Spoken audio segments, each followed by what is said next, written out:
जब जब धरती पर पाप बढ़ता है, धर्म की हानि होती है, तब तब मैं आता हूँ। ये तो आप सब जानते हैं, किंतु क्या कभी आपने ये सोचा है क्यों मैं इस धरा का जीव बन के ही अवतरित हुआ? क्यों मैं मनुष्य के रूप में ही आपके बीच रहता हूँ? आज बताता हूँ। संसार में पाप और पुण्य संतुलन में चलते हैं, किंतु जब पाप सीमा से आगे बढ़ जाता है, मुझे यहाँ आना ही होता है। कारण ये है कि आप मुझे भुला देते हैं। चौंकिए मत, मैं आप में ही बसता हूँ। बस आप स्वयं के भीतर बसे परमात्मा को भूलने लगते हैं। इसलिए मुझे आना पड़ता है। आपको ये बताने की सारी शक्ति आप में ही समाहित है। पर आप क्या करते हैं? मेरा सम्मान करते हैं, मुझे पूजते हैं, मुझसे शक्ति मांगने लगते हैं, भांति भांति की इच्छाएं मेरे सामने रखते हैं। मुझे आपकी श्रद्धा से कोई आपत्ति नहीं है। मुझे आपत्ति है उस भाव से जो आपको दुर्बल बनाता है। परमात्मा में श्रद्धा रखिए, किंतु स्वयं की आत्मा पर भी विश्वास रखिए, क्योंकि इस संसार में ऐसा कुछ भी नहीं है जो आप नहीं कर सकते। हर नर में नारायण बसते हैं, हर नारी में लक्ष्मी। तो पहचानिए अपने भीतर के नारायण को और बदल दीजिए समय के इस चक्र को। मुझे प्रसन्नता होगी।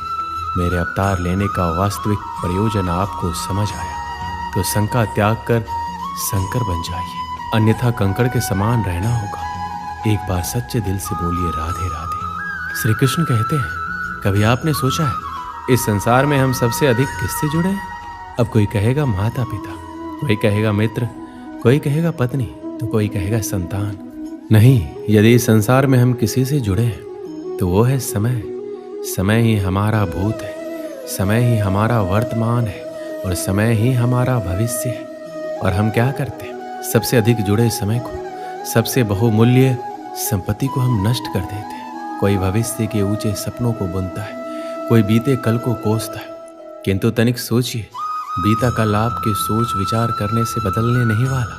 और भविष्य के विषय में सोच विचार करके यदि आप अपना वर्तमान नष्ट कर देते तो आपका भविष्य भी बीते कल की ही भांति होगा। इसलिए आज के विषय में सोचिए, उसे उत्तम बनाइए। आपका भूतकाल और आपका भविष्य अपने आप उत्तम हो जाएगा। श्री कृष्ण कहते हैं, मनुष्य का स्वभाव है कमाना, संग्रह करना, फिर चाहे वो धन हो, नाते हो, संबंध हो या प्रसन्नता। परंतु क्या आपने कभी सोचा है नियति ने ये संग्रह करने की प्रकृति मनुष्य में क्यों डाली? एक बीज से पौधा पनपता है, उसके भोजन से फल संग्रहित होता है। क्यों? इसलिए ताकि वृक्ष उसे स्वयं खा सके? नहीं, बल्कि इसलिए ताकि वो भूखे जीवों में बांट सके। अब आप पूछेंगे इसमें वृक्ष का क्या लाभ? लाभ है, क्योंकि जो बांटता है वो मिटता नहीं। जो फल ये जीव खाते हैं वो उसके बीजों को वातावरण में बिखेर देते हैं, जिससे जन्म लेते हैं नए वृक्ष। उसकी जाति, उसका गुण, उसकी मिठास समर हो जाती है। इसलिए याद रखिए, अमीर होने के लिए एक एक क्षण संग्रह करना पड़ता है, किंतु अमीर बनने के लिए एक एक कण बांटना पड़ता है। श्री कृष्ण कहते हैं, संसार में सबसे बड़ी शक्ति क्या है? अब आप में से कुछ कहेंगे शस्त्र की, कोई कहेगा बुद्धि की, तो कोई कहेगा बल, किंतु ये सब अधूरे हैं। संसार में सबसे बड़ी शक्ति है मित्रता। यदि सच्ची मित्रता प्राप्त हो जाए तो वही सबसे बड़ा धन है। जब आप कठिनाइयों में होंगे तो मित्रता शस्त्र बनकर सहायता करेगी। मार्ग भटक जाओगे तो मित्रता शास्त्र बनकर आपका राह दिखाएगी। षड्यंत्र में फंस जाओगे तो बुद्धि बनकर बाहर निकालेगी। अकेले हो जाओगे तो ममता बनकर साथ निभाएगी। तो यदि इस संसार में कुछ कमाना है तो धन नहीं, मित्रता कमाओ। स्मरण रखिएगा, यदि इस संसार में मित्रता बनाना आपकी सबसे बड़ी दुर्बलता है तो आप इस संसार के सबसे शक्तिशाली प्राणी हैं। श्री कृष्ण कहते हैं, जब से मनुष्य जाति का अस्तित्व बना है तभी से युद्ध भी अस्तित्व में आया। युद्ध जो कभी धन का द्वंद्व बन के सामने आता है तो कभी सुरक्षा का हथियार बनकर, कभी विजय की भूख के लिए तो कभी पराजय टालने के लिए। किंतु वास्तविकता तो ये है, यदि आपको आगे बढ़ना है तो बाधाओं से युद्ध तो करना होगा, परंतु युद्ध के लिए सज्ज रहना इतना महत्वपूर्ण नहीं जितना महत्वपूर्ण है ये समझना कि युद्ध को टाला कब जा सकता है। क्योंकि सबसे सफल युद्ध वही होता है जो कभी लड़ा ही ना चाहे। आप युद्ध में विजय प्राप्त करके स्वयं का मान तो बढ़ा लोगे, किंतु अपना बल खो दोगे। इसलिए जहां तक हो सके युद्ध को टालो, इस शक्ति को संग्रहित करो, ताकि जब ये युद्ध धर्म बन के सामने आए आप उसे पूरे बल के साथ लड़ सको। श्री कृष्ण कहते हैं, मन बड़ी ही विचित्र कृति है।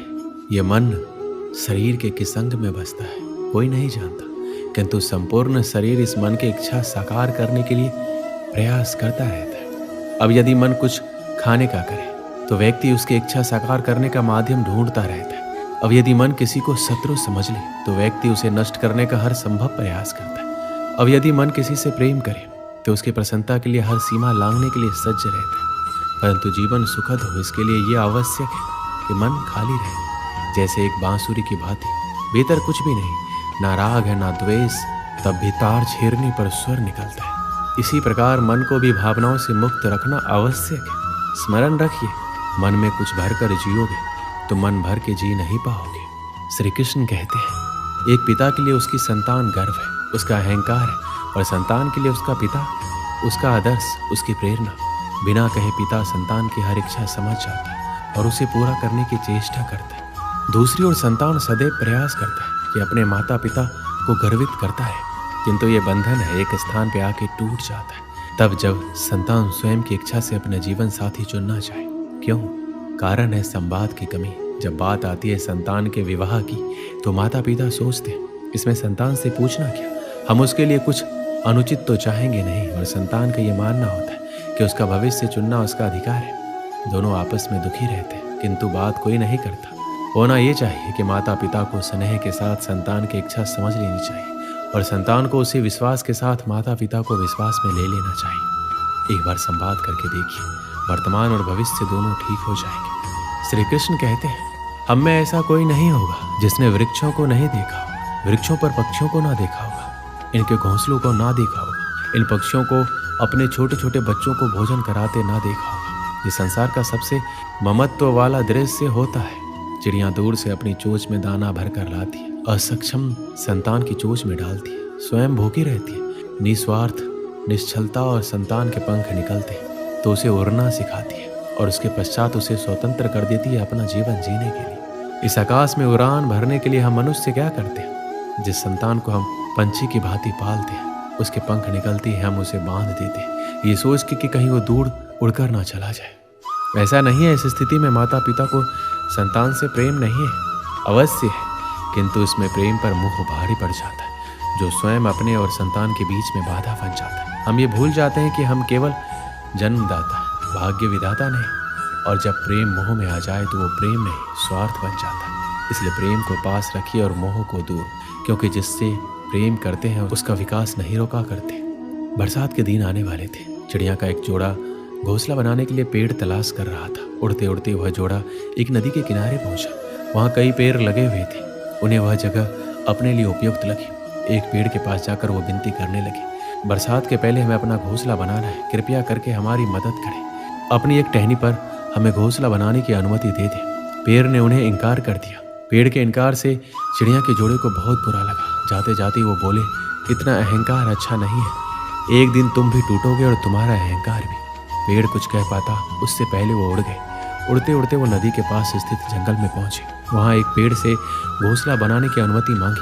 पेड़ सहर्ष तैयार हो गया। चिड़िया का जोड़ा उस पेड़ पर घोंसला बनाकर खुशी खुशी रहने लगा। बरसात का मौसम आ गया, लेकिन अब वो दोनों अपने घोंसले में सुरक्षित थे। एक दिन आंधी तूफान के साथ घनघोर बरसात हुई और वह पेड़ टूट कर गिर गया, जिसने चिड़िया के जोड़े को अपनी शाखाओं पर घोंसला बनाने की अनुमति नहीं दी थी। तूफान थमा और बरसात बंद हुई तो चिड़िया का जोड़ा नदी के पास पहुंचा। वहां उन्होंने उस पेड़ को नदी की तेज धार में बहते देखा। वो दोनों बहुत खुश हुए और पेड़ से बोले, हमने कहा था ना कि एक दिन तुम भी टूटोगे और तुम्हारा अहंकार भी। आज वो दिन आ गया, ये तुम्हारे कर्मों का फल है। पेड़ ने कहा, तुमने मुझे गलत समझा था, मैं पहले से जानता था मैं टूट जाऊंगा। मेरी जड़ें मिट्टी का साथ छोड़ रही थी, शाखाएं कमजोर हो गई थी, इसलिए मैंने उस दिन तुम्हें इनकार कर दिया था। तुम मेरी शाखा पर घोंसला बनाते तो आज जीवित ना रहते, लेकिन तुम्हें मेरा इनकार बुरा लगा, उसके लिए क्षमा। पेड़ की बात सुनकर चिड़िया के जोड़े को अपनी सोच पर बहुत दुख हुआ। इस कहानी से हमें क्या सीख मिलती है? कई बार जीवन में हमें इनकार का सामना करना पड़ता है। जाहिर है इनकार सुनना किसी को पसंद नहीं। इनकार से हमारी भावनाएं आहत हो जाती और उस समय हम सिर्फ अपनी भावनाओं के बारे में सोचते हैं। हम खुले मन से ये विचार नहीं करते कि इनकार करने वाले की कोई मजबूरी रही होगी या उसने हमारे भले के लिए इनकार किया होगा। हम उसे भला बुरा कहते हैं, दूसरों के सामने उसकी बुराई करते हैं। क्या एक ना भी हम सकारात्मक तरीके से नहीं ले सकते? अब से जब भी कोई ना कहे तो उसे दिल से ना लगाए, उसका बुरा ना माने। हो सकता है किसी की एक ना आपको बड़ी मुसीबत से बचा रही हो। दोस्तों, इस वीडियो में बस इतना ही। नवरात्रि की आपको ढेर सारी शुभकामनाएं। मिलते हैं अगली वीडियो में। अपना ख्याल रखिएगा। जय श्री कृष्ण।